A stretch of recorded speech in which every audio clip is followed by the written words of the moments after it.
Sir sir sir sir समझ नहीं आया सर, समझ नहीं आया sir sir sir sir sir थोड़ा नोट करने के लिए समय दीजिए सर। लेकिन ये ऑनलाइन में एक सबसे बड़ी जो समस्या है कि नोट्स कैसे बनाया जाए, और ये समस्या निकली इसलिए अब इस कामचोरी से एक लौता इंसान जिसका सबसे ज्यादा नुकसान होगा वो है बच्चा। नोट्स बनाने का गोल्डन रूल ये है कि आपके पास हर एक सब्जेक्ट की 3 किताबें होनी चाहिए। 3 किताबें बोले तो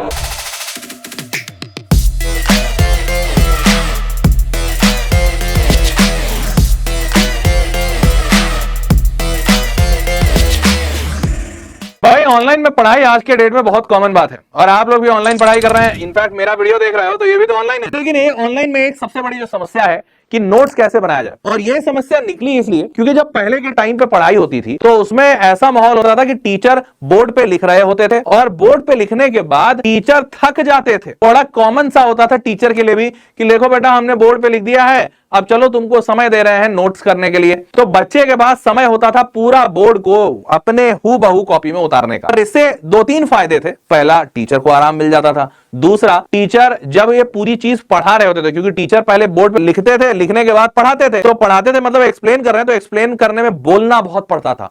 अब बोलने के बाद उतनी देर खड़े रहने के बाद, लिखने के बाद टीचर थक गए तो उनको 3-4 मिनट का ब्रेक मिल गया। बच्चों के लिए आसान बात यह होती थी कि क्लास के दौरान जब आपको कोई बहुत बुद्धिमत्ता वाली चीज, इंटेलेक्चुअल चीज समझाई जा रही है तो आपका ब्रेन हाईएस्ट प्रोडक्टिविटी में है। तो इतने हाईएस्ट प्रोडक्टिविटी में ब्रेन पूरा 50 मिनट या 1 घंटा नहीं रह सकता। तो आपके ब्रेन को भी थोड़ा रिलैक्सेशन मिलता है कि हाँ भाई अभी 5 मिनट कॉन्सेप्ट समझे, 10 मिनट कॉन्सेप्ट समझे, अब चलो क्या है, अब आराम वाला काम करना है, बैठ के नोट करना है। तो नोट करने में बुद्धि का ज्यादा इस्तेमाल नहीं है, बस देखो नोट करो। तो नोट्स बन जाते थे, पढ़ाई भी बढ़िया होती थी और ओवरऑल बढ़िया बातें चल रही थी। लेकिन चलो, इस मेथोडोलॉजी का भी अपना एक समस्या है, और वो समस्या ये थी कि ये स्केलेबल नहीं है। हमेशा शिक्षा उसी को मिलेगी तो इसको अफोर्ड कर सकता है। बढ़िया से बढ़िया टीचर्स हमेशा उस बच्चे को मिलते थे जो सबसे ज्यादा पैसा दे सकता था, क्योंकि ऑफलाइन स्केलेबल नहीं होता। 50 बच्चों से आप 60 कर सकते हैं, पर 50 बच्चों का 5000 नहीं कर सकते। अब 5000 के लिए ऑनलाइन आया, और कोविड में ऑनलाइन ने सबको मजबूर कर दिया ऑनलाइन पढ़ने के लिए। और इसके बाद ये बात समझ आई कि बहुत सारे बच्चे ऑनलाइन बैठ के भी बहुत बढ़िया पढ़ते हैं। लेकिन अब ऑनलाइन में अगली समस्या ये आई, बच्चे ने देखा कि यार हर सर आए हैं और हर सर पीपीटी लेकर आए हैं, और ये पीपीटी पे वो बताए जा रहे हैं, आगे बढ़े जा रहे हैं, बताए जा रहे हैं, आगे बढ़े जा रहे हैं, क्योंकि अब हर सर को बैठ बैठ के एक एक कॉन्सेप्ट और एक एक सवाल नहीं लिखना पड़ रहा। जब नहीं लिखना पड़ रहा तो सर को समय नहीं लग रहा। और दूसरा, अब ऑनलाइन में क्लासेस भी छोटी हो गई हैं। 50 मिनट में उतनी जानकारी दे दी जा रही है जितना 2 घंटे के क्लास में होता था। क्यों? क्योंकि अब बच्चे को नोट करने के लिए वेट नहीं करना। ऑफलाइन थोड़ी है जहां बच्चा बोलेगा सर सर सर सर समझ नहीं आया सर, समझ नहीं आया sir sir sir sir sir थोड़ा नोट करने के लिए समय दीजिए सर। ये सब समस्याएं नहीं। अगर ये सब समस्याएं नहीं है तो ऑनलाइन में 40-50 मिनट में इतना इंफॉर्मेशन मिल जाता है बच्चे को जितना ऑफलाइन के 2 घंटे के क्लास में मिलता है। तो अब इससे अगली समस्या यही आई कि जब टीचर नोट करने का समय नहीं देंगे तो दिमाग के पास जो रिटेंशन कैपेसिटी, जो बहुत सालों से ऐसी बनी थी कि पहले टीचर लिखेगा, बाद में उसको देख के नोट हम करेंगे, तो अब्सॉर्ब करने का समय होता था। अब वो समय भी नहीं है, और इसकी वजह से हर वक्त बच्चे को लगता रहता है आपाधापी है, कब क्लास खत्म हो जाएगी, कब टीचर चले जाएंगे, लेक्चर खत्म हो जाएगा, पता ही नहीं चलता। ये पहली समस्या है। दूसरी समस्या बच्चे के लिए ये है, अब ऑनलाइन में नोट्स बड़े इजीली अवेलेबल हो गए हैं, क्योंकि टीचर जो भी बातें बोर्ड पे लिखते हैं, टीचर कहते हैं नोट्स आपको नीचे डिस्क्रिप्शन में मिल जाएगा। बच्चा सोचता है डिस्क्रिप्शन में मिल ही जाएगा नोट्स, मैं ले लूंगा, पढ़ लूंगा। ये काम ऑफलाइन में भी होता था। ऑफलाइन में अगर आपका कोई बढ़िया दोस्त है या कोई टॉपर से आपकी अच्छी जान पहचान है, तो टॉपर अगर आपको हमेशा सपोर्ट करता है और बोलता है कि हम अपने नोट्स दे देंगे, तो वहां पर भी बच्चे कामचोर हो जाते हैं। अब इस कामचोरी से सबसे बड़ा नुकसान, या यूं कह लो एक लौता इंसान जिसका सबसे ज्यादा नुकसान होगा, वो है बच्चा। पहला नुकसान यह है कि भाई बच्चा खुद से लिखने की आदत छोड़ रहा है, तो ये अपने आप में आदत का नुकसान है। दूसरा, जब आप लिखिएगा नहीं तो आपको ज्यादा चीजें रिटेन नहीं होंगी और आपको एग्जामिनेशन में तो लिखना ही पड़ेगा, तो ये दूसरा नुकसान। और तीसरा सबसे बड़ा नुकसान, ओवरऑल आप जब इस पूरे प्रोसेस का हिस्सा नहीं बनते तो आपकी लर्निंग ऑटोमेटिकली कम हो जाती है, क्योंकि अब आप पढ़ाई नहीं कर रहे, अब आप सिर्फ एक वीडियो देख रहे हैं। आप जब इस पूरे क्लास के प्रोसेस में सम्मिलित ही नहीं हुए, आपने सिर्फ टीचर को बोलते और सुनते सुना है, तो आपको ये चीजें याद नहीं रहेंगी और एग्जाम के टाइम पे बेशक आप इन्हें भूल जाएंगे। अब समस्या का समाधान क्या हो सकता है? समाधान हो सकता है कि इसको भी आप ऑफलाइन क्लास की तरह माने और इसमें नोट्स लिखने की कोशिश करें। तो कैसे लिख सकते हैं नोट्स? ध्यान से सुनिएगा।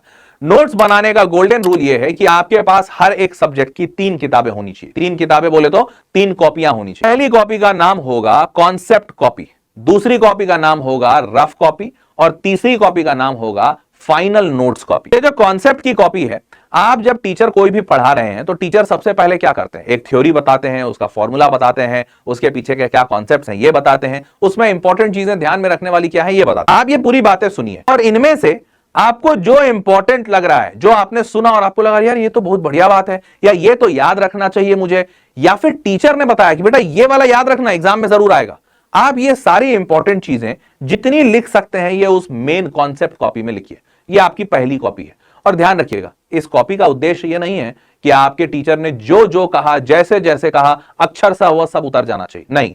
इसका उद्देश्य बस ये है कि टीचर ने जब क्लास में जो भी बातें पढ़ाई, तो जो आपको इंपॉर्टेंट लगी और जो टीचर ने बोला इंपॉर्टेंट है, वो या कोई फॉर्मूला डिराइव कराया, वो सारी चीजें आप लिख लीजिए, ताकि एक बार के लिए तो आपका दिमाग ने उसको रजिस्टर किया कि इंपॉर्टेंट है, दूसरा आपने खुद से अपने हाथों से उसको कॉपी में रजिस्टर किया और वो इंपॉर्टेंट हो गया।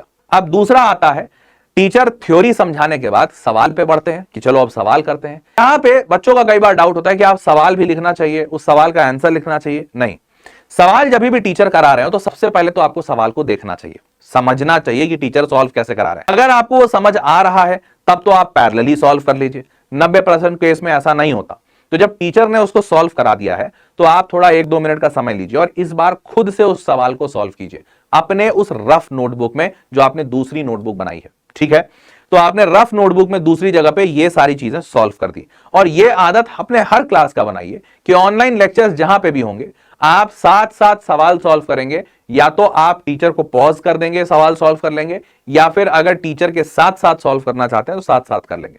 पर सॉल्विंग आप अगर नहीं करते हैं तो यही सबसे बड़ी समस्या बनती है आगे चल के जेईई की तैयारी में, कि बच्चा बोलता है सर पढ़ तो मैंने सब कुछ लिया, सॉल्व कुछ भी नहीं किया हूं, या सवाल खुद से बनते नहीं क्योंकि आपने कलम चलाई नहीं है। अब आएगी आपकी तीसरी नोटबुक, और तीसरी नोटबुक के बाद एक बहुत इंपॉर्टेंट स्ट्रैटेजी भी बताऊं। ये जो तीसरी नोटबुक है ये आपकी फाइनल नोट्स की नोटबुक होगी। इसका उद्देश्य क्या होगा, तो देखिए पहली वाली नोटबुक जो है जहां पर आपने सारे कॉन्सेप्ट्स लिखे, अब आप एक बार उसको रिवाइज कीजिए। हमेशा टीचर कहते भी हैं कि रिवीजन करना चाहिए, आपको भी पता है रिवीजन करना चाहिए। एक बार आप उसको सरसरी निगाह से देखिए, जो चीजें हो सकता है एक हफ्ते के बाद आपने कोई एक कॉन्सेप्ट, जैसे से for example V equals to IR, तो आपको पता है voltage equals to current into resistance.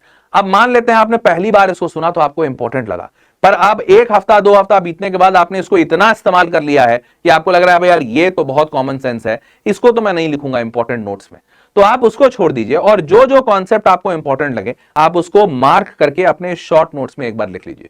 दोबारा लिखने से 2 बार प्रैक्टिस हो गया, दिमाग ने उसको रजिस्टर कर लिया और एग्जाम के टाइम पे रिवीजन के समय फायदा मिलेगा। अब दूसरा काम क्या करना है, आपको याद है आपने दूसरी नोटबुक बनाई थी, रफ नोटबुक, जहां आप सारे सवाल करते थे। यहां पर आपके जो जो सवाल ऐसे लगे हों कि सॉल्व करने के समय आपको समझ नहीं आया, या उसका आंसर गलत आया, या वो सवाल बड़ा गूगली था, आपने उसको आसान सोचा था वो कठिन निकला, या टीचर ने बताया है कि वो सवाल बड़ा इंपॉर्टेंट है, कुछ तो ऐसे सवाल होंगे ना, 10 में 2-4 ऐसे सवाल होते हैं, वो 2-4 सवालों को आप एक दूसरे रंग की स्याही से उसको इनसर्कल कर लीजिए, ताकि जब आप अपने रफ नोटबुक को तेजी से पलट रहे हो ना तो आपको एक एक सवाल नहीं पढ़ना पड़े, बल्कि रंग अलग होने की वजह से वो सवाल आपको दिख जाए। और अब बस आपको एक काम करना है, उस सवाल को उठाकर या तो उसका कॉन्सेप्ट या सोल्यूशन या सवाल अगर आपने लिखा है या सिर्फ उसका फॉर्मूला, जो भी आपको इंपॉर्टेंट लगे वो उठा के अपने शॉर्ट नोट्स की तीसरी नोटबुक में या जो मेन फाइनल नोट्स है उसकी नोटबुक में लिख लीजिए। अब आपका जो तीसरा नोटबुक है वो कैसा प्रिपेयर हुआ है, ये तीसरा नोटबुक आपका प्रिपेयर हुआ है जो आपने फर्स्ट नोटबुक बनाई थी जिसमें सारे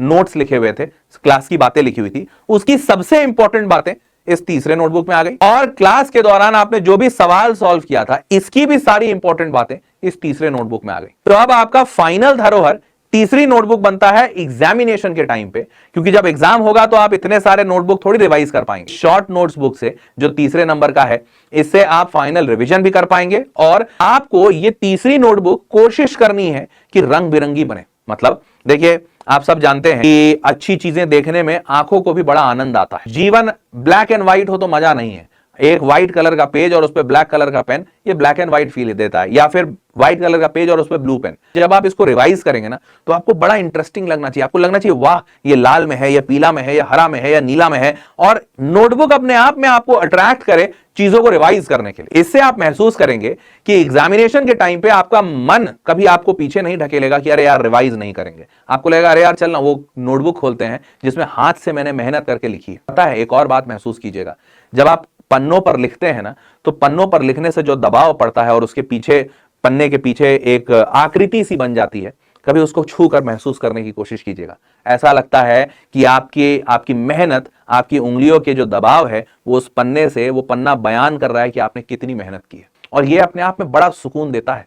तो इसीलिए आप ये 3 नोटबुक्स बनाइए। इसके अलावा 2-3 कॉपियों की और जरूरत पड़ेगी, जैसे अगर आप डीपीपी सॉल्व कर रहे हैं या घर पे बैठ के सवाल सॉल्व कर रहे हैं। ताकि मैं बच्चों को कहता हूं कि आप इससे ज्यादा नोटबुक मत बनाइए, क्योंकि जो रफ नोटबुक है जिसके आप क्लास में सवाल सॉल्व कर रहे थे, उसी रफ नोटबुक में आप घर के भी सवाल सॉल्व करें। क्योंकि घर पे भी जब आप सवाल सॉल्व कर रहे हैं खुद से, डीपीपी से या पीवाईक्यू से, वहां भी तो इंपॉर्टेंट सवाल आ सकते हैं। तो आप वहां पर भी मार्क कीजिएगा लाल कलर के पेन से, ताकि जो भी इंपॉर्टेंट है वो आपको बस पलटने में दिख जाए, आपको हर एक पन्ना पढ़ना नहीं पड़े। और ये सारे इंपॉर्टेंट, पहले नोटबुक से इंपॉर्टेंट पॉइंट्स, दूसरे नोटबुक से इंपॉर्टेंट पॉइंट्स, सब कुछ निकाल के इस शॉर्ट नोट्स या फाइनल नोट्स वाली तीसरे नोटबुक में रखिएगा, जो आपके एग्जामिनेशन के टाइम का सेवियर हो। तो ये 3 नोटबुक आपको ऑनलाइन के सफर में कभी ये महसूस नहीं होने देंगे कि आप ऑनलाइन पढ़ रहे हैं और खुद से कुछ नहीं कर रहे। और इस 3 नोटबुक के सिस्टम से आप एग्जामिनेशन के टाइम पे भी काफी वेल प्रूव्ड होंगे, और आप बहुत ही वेल इक्विप्ड होंगे, और पूरी तरह से एट्रोसिटी प्रूफ होंगे, कि मतलब कुछ ऐसा खराब ना हो जाए, ऐसी विषम परिस्थिति ना आ जाए, एग्जाम में अच्छा परफॉर्मेंस हो, उसके लिए भी आप तैयार रहें। उम्मीद करता हूं कि इस ऑनलाइन में नोट्स बनाना कैसे है, इस बात के नॉलेज से आपको फायदा हुआ होगा, और आप समझ पाए होंगे कि ऑनलाइन के क्लासेस में नोट्स कैसे बनाने हैं। मैं कोशिश करता रहता हूं इस चैनल पे कि बच्चों को ऐसी जानकारी देते रहूं जिससे कि उनकी पढ़ाई अच्छी होती रहे। देखिए, पढ़ाई तो आप कर ही रहे हैं, जेडब्ल्यू का आपका सपना है, उसमें कोई डिनायल नहीं है, और ये सपने के लिए आप शिद्दत से भाग रहे हैं। पर कई बार होता है ना कि शिद्दत से भागते भागते कुछ जानकारियां अगर मिल जाए तो उस भागने में तेजी बढ़ जाती है, या फिर स्ट्रैटेजिकली चलें तो कम भागकर भी उसी मंजिल तक पहुंच सकते हैं। तो वो नॉलेज और वो स्ट्रैटेजी मैं आपको इस चैनल पे हमेशा देने की कोशिश करूंगा, जो शायद आपको कोई और नहीं दे रहा होगा, क्योंकि आयता 99% टीचर्स हमेशा ये कहते हैं कि सिर्फ पढ़ाई पे ध्यान दो। मैं कोशिश कर रहा हूं वो 1% टीचर में आने का, जो बच्चों को ये बात बता पा रहे हैं कि देखो, पढ़ाई तो इंपॉर्टेंट है, बट पढ़ाई के साथ साथ वाली चीजें भी जरूरी है, और अगर वहां तुम स्ट्रैटेजी लगा लिए तो वो स्ट्रैटेजी आपको बहुत तेजी से आगे पहुंचा देगी। इसीलिए चैनल सब्सक्राइब रखिएगा, ताकि ऐसा कोई भी कंटेंट आपसे छूट नहीं जाए, और ये कंटेंट चूंकि आपको अगर समय पे मिलेगा तो आपके बेहद काम आएगा। ठीक है, मिलते हैं अगले वीडियो में, तब तक के लिए ख्याल रखिएगा और चैनल पे सब्सक्राइब रहिएगा। और कोई भी रिक्वेस्ट हो, किसी भी और टाइप का वीडियो चाहते हो, तो नीचे कमेंट बॉक्स में लिखिएगा। धन्यवाद।